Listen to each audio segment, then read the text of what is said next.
Holy podcast, Batman. We are back. The best trip ever has returned after a little hiatus, and we took a fun little jaunt down to Southern California. Yeah, we were in search of sun and a little bit of fun and did what I'm affectionately calling a tacky weekend to Southern California. So we went down to Hollywood, and we went to the Hollywood Museum, because right now, for a limited time, they've got a limited run of an exhibit celebrating Batman 1966, the Batman TV show with Adam West and Burt Ward and Lee Merriweather and so many others that we'll talk about. But it's a fabulous exhibit, and also I thought the museum itself was outstanding. What a wonderful surprise. I thought the most interesting part, just to get started, was that it's the original Max Factor warehouse and factory, the cosmetic company, and it's now been turned into a wonderful museum. You know, you can say what you want about Hollywood as a tourist with the Walk of Fame and all of the wax museums and different things that they do to entertain tourists, but I'll tell you what, the Hollywood Museum, I think, would stand out anywhere in the country. I mean, yeah, there's a lot of fun and kind of, as you mentioned, some tacky tourist things to do, but I think that the Hollywood Museum is a gem. I loved it. I can't believe we'd never heard of this museum before. We're not big museum culture or museum goers, but we both love anything movies and TVs and pop culture, and this one I feel is like a secret that we didn't know about, and I wish I would have known about earlier. So what got us to go down, as I mentioned, was the Batman TV show exhibit. As a young kid, it was in reruns, but I loved it like so many young kids of different generations, whether you loved Batman or Robin or Batgirl. It was such a fun show. The colors and the camp and same bat time, same bat channel. And we'll get to that part of the exhibit. I mean, that's really what enticed us to go down, but I loved all of it. I thought it was what a fantastic love letter to so many different eras, from the golden age of Hollywood, the beginning, all the way up to modern times. They do a fantastic job there. The first thing that caught my attention when we came in on the main floor was one of my very favorite things, the ruby slippers from The Wizard of Oz. I had seen one of the pairs when we were at the Smithsonian a few years ago, and I didn't realize there were a couple of pairs that were still floating out there in existence, and I was so excited to get to see them again. So as you mentioned, it's in the Max Factor building, and it was actually the factory where they made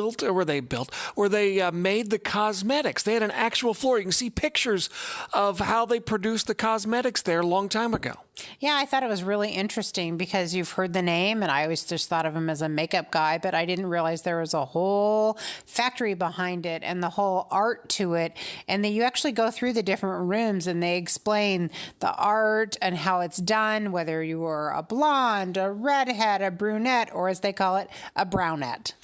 And they tie it into the history of Hollywood, which makes sense because makeup is a key part of movies and all the images that so many stars and movie actors and celebrities have. They tie it in, for example, to one of the most famous actors and producers in Hollywood history, Lucille Ball. Oh, yeah, that I thought was the most interesting. They had a couple of her costumes. They talked about how originally she was a blonde and a brunette, and actually she was the first redhead. They came up with that red color, and that's what adjusted kind of the filming and how you film bright colors and the red. And it even explained for the first time ever, I've never understood the concept of a green room, but they said if your makeup looks good in a room that's green, then you're good to go on film.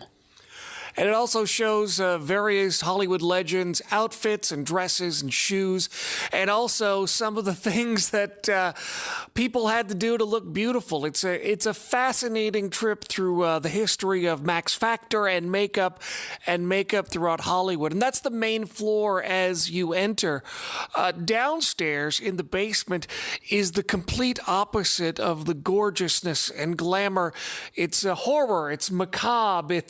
It's downright creepy down there. And you know how much I do not like haunted houses. I don't like anything horror. So for me to go down a dark corridor and come around a corner, I was not thrilled to be doing that, but I'm glad that I did. They do such a good job. One of the corridors looks like the quarters of a Dr. Hannibal Lecter, and they even have his costume there from Silence of the Lambs, and they've got some audio from Jodie Foster as she's Clarice, and it really sets the mood. And from there, they have have so many different costumes and so many different set pieces. They've got original pieces from the 1930s King Kong. They've got Freddy Krueger, of course. They've got Michael Myers. They've got just so many different eras of the horror genre.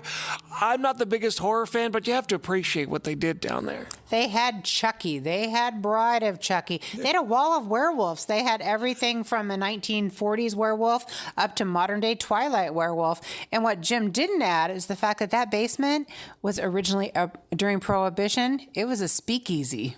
So it's got an amazing history in this building. And this building is deceptively large because when we went down there, I thought, we're maybe going to be able to spend an hour or so there. And we spent several hours inside the museum, and we could have spent much more time because everything is so fascinating. Whether you're a movie buff or a TV nerd or you just like history, you can really enjoy this museum on so many levels. I love all things TV and movies. So for me, even on shows that were way before my time, they were so interesting to read the facts and the look at the costumes and little tidbits of information about that particular production. I was thrilled. Even downstairs in the horror area, they even do some fun and have a little camp with the horror. They do a little segment, a tribute to Elvira with some of her costumes. They play clips from her movie, and they talk about her life and as being Elvira. And like, for example, she mentions how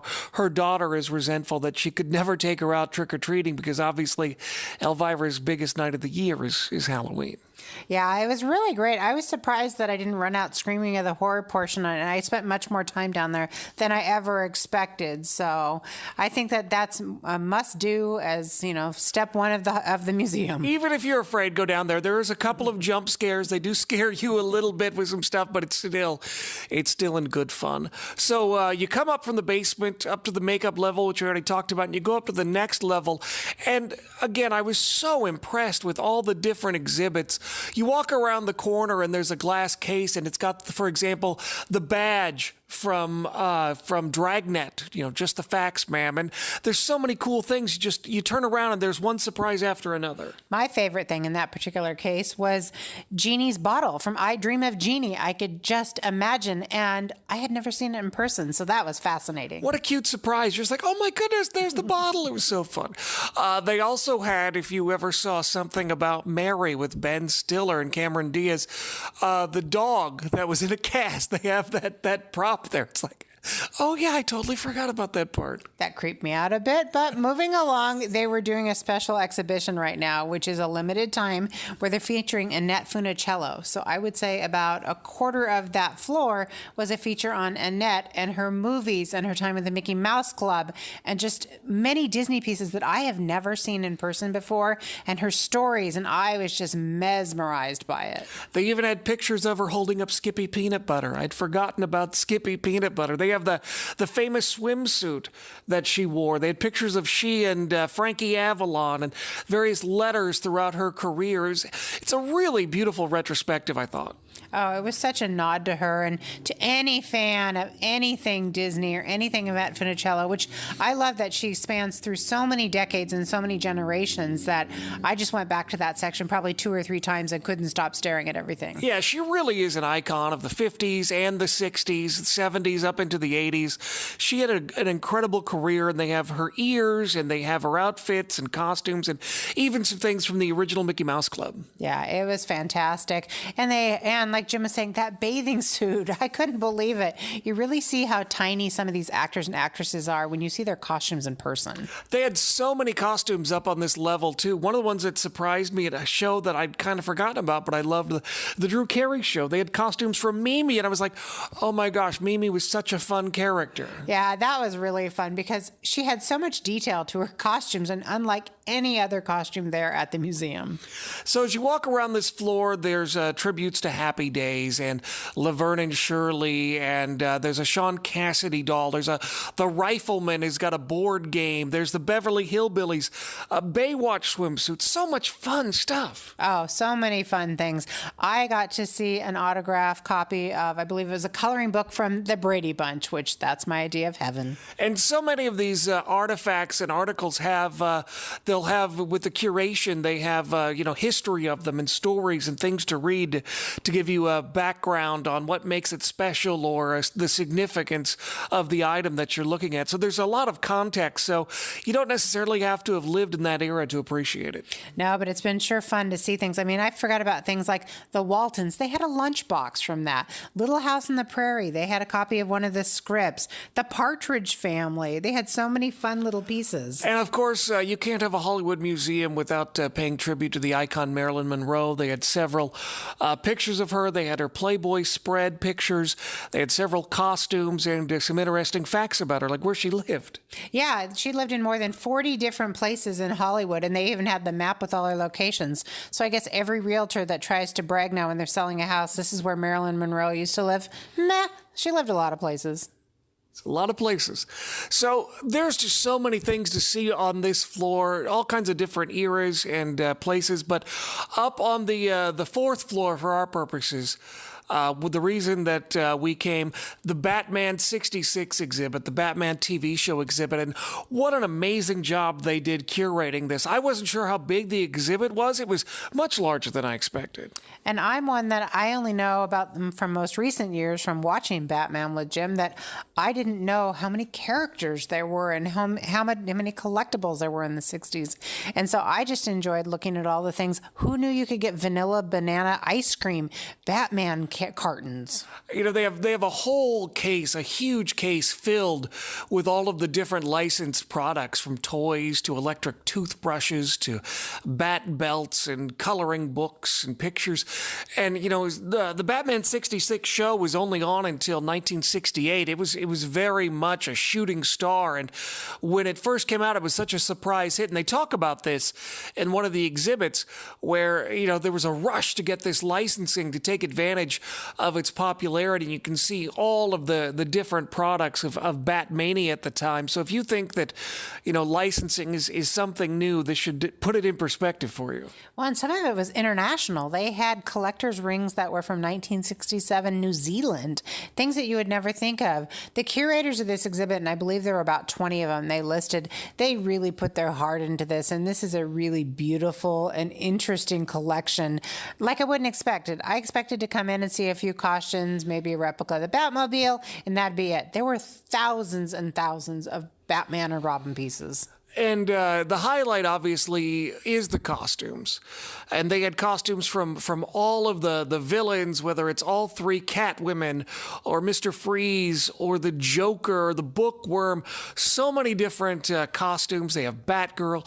And they even have two original costumes from the show for Robin and Batman. And you can see, you know, the age marks, but they're in remarkably great shape. I loved seeing those original costumes. And I like when they had the original set pieces. They had an original bat phone. They had a propeller that was from the Batcopter. And that was really interesting because it was signed by all of the cast. So you got to really see that this was just not a replica. And not only did they have actual props from the TV show, they had props from the Batman movie with Adam West. They had the rehydrator that they used on the UN. They also had Robin's belt, and they had the Bat Shark repellent. They had the bomb from the movie. So just so much stuff. And, you know, that era was so colorful, whereas, you know, many of the Batman movies are dark and brooding, and they should be, sort of like The Dark Knight. But Adam West was the bright knight. And this movie this TV show is perfect for an exhibit because it's so bright and colorful, and the designs are so unique, and they still hold up today. Well, and what I really noticed when I was walking around is that it was for all ages. We saw people that had probably watched it in first run. We saw families that were there with their little children that were, 2 years old, and they had them dressed in Batman and Robin costumes. And it was so fun that it's just one of these things that continues generation through generation.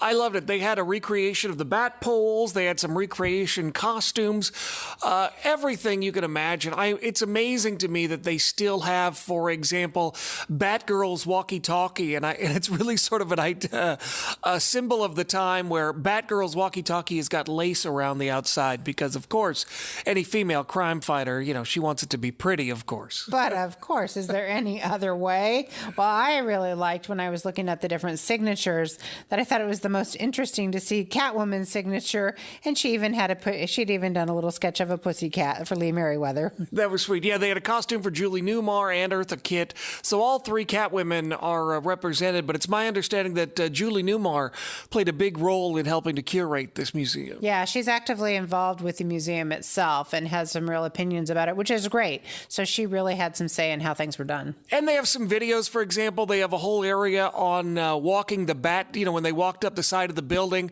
and various celebrities like Jerry Lewis or Lurch or the Green Hornet would stick their head out from the window and talk to Batman. Very famous scenes. They give the history of that and talk about each one. There's even, the producer even traded out some work on his house to be a guest on Batman. There's a story about that you can read up on, but it's pretty fun. So that takes up most of the floor, but there are other artifacts and costumes and things on that same floor. For example, children of the 80s will love that Pee Wee Herman's bicycle is up there, and there's costumes from Harry Potter. And if you're a child of the 60s, there's articles and costumes from It's a Mad, Mad, Mad, Mad World. So there's so many memories and parts of history. No matter what you grew up on, you're going to love it. Yeah, I mean, there are even like People's Choice Awards for various celebrities. It was quite interesting. The one that I got the biggest kick out of, because I love to read all the different listings, is they had representation from 2.5 Men. I watched that show from season 1 to the end, and there is no note of Charlie Harper ever being a character on that show. Boy, I guess you don't want to make CBS mad. Yeah, they have pictures of everybody on the show except one note. But it was pretty amusing. Hollywood's a rough town. What can you say? Don't make Chuck Lorre mad, I guess. They have also some props as far as devices, machines that they use to run film and shoot movies and things, so you can see some very old equipment. There's a costume from Valentino. There's Bob Hope. There's autographs. I should mention that Joe Ackerman, who was a fan, must have been from the 30s on, because he had autographs from like every cast member from The Wizard of Oz and Jane Mansfield, and he's got hundreds of autographs, and they've got a whole room dedicated to his autographs, which is really neat. A couple of rooms, and you can tell that it's from his personal collection because they've started to fade over the years, so they've got them under glass, but it's so incredible to see all Three Stooges autograph something. I mean, you just don't see these things. Ronald Reagan, just totally iconic. Jimmy Stewart. One of the other sections of the museum that we really liked was they have old pictures of Hollywood as it was in the 30s and 40s, and the town itself and the buildings and the design, and it was just so fascinating to see how it used to be before it developed. There was a taco cart that looked like a burrito. It was shaped like a burrito. So there's all kinds of fun, different architecture that you can see that they just don't do anymore. Like I mentioned, there's a piece of the Hollywood sign. There's also Star Wars costumes. There's Die Hard. Was it Cary Grant's real car? Is that who it was? I believe it was either Cary Grant or I believe it was Cary Grant. I think it was Cary Grant. There's also Planet of the Apes makeup. Of course, that was quite a feat in makeup for the time. So there's just so many reminders of things that will just blow your mind. I loved this museum much more than even I thought I would, and I was really happy with it. I'm really glad we went. The price of admission is only $15, which is a real bargain when you're looking at museums. And just so you know where exactly it's located at the intersection of Hollywood and Highland, just about one door down off of Hollywood, and located adjacent to Mel's Drive-In. So if you're looking for a landmark, that's where it's located. And we had lunch at Mel's Diner, and I thought it was fun. Oh, yeah, you've got to go for a chocolate malt. Yeah, it was, a very 1950s diner experience. They have a little wider menu with vegetarian options, vegan options as well. But it's California. You can still get a burger. So if you have a chance to go down to Hollywood, if you're going to the Hollywood Walk of Fame, there are different wax museums. There are all kinds of different tourist attractions. But I loved the Hollywood Museum. I would definitely give it a thumbs up. And I think it's one we're going to repeat and go back to because as they rotate the exhibitions, I want to see the next things they have coming. I think that they have done a tremendous job. You can see that they put a lot of time and effort and love into this. And if we lived down there, we talked about it, we would get a membership for sure. Oh, for sure, because I just really liked it. I mean, and we walked through some of the sections twice, and we'd see something different every time. And each one of us would see it in a different eye. One of the things they had was the actor Roddy McDowall's powder room. I had no idea that his place was infamous for his parties 2 or 3 days a week. But I guess one of the stops you had to have when you went to his house was you had to go to his powder room. And they literally had the exact powder room. They took everything out as it was in his home, and it's in the museum. So the attention to detail is incredible. The stories that they tell are things that many times you've never heard before. So I highly recommend it. There's enough visual that I think even small kids would enjoy it. And certainly there's enough for anybody who's ever turned on a television or been to a movie. I loved it. I loved it too. Recommend. So thank you for listening to this podcast. We've got some more coming up, so please like, share, and subscribe. Follow us on Twitter at The Best Trip Ever, and also on Facebook at The Best Trip Ever. Or as they used to say on television, same bat time, same bat channel.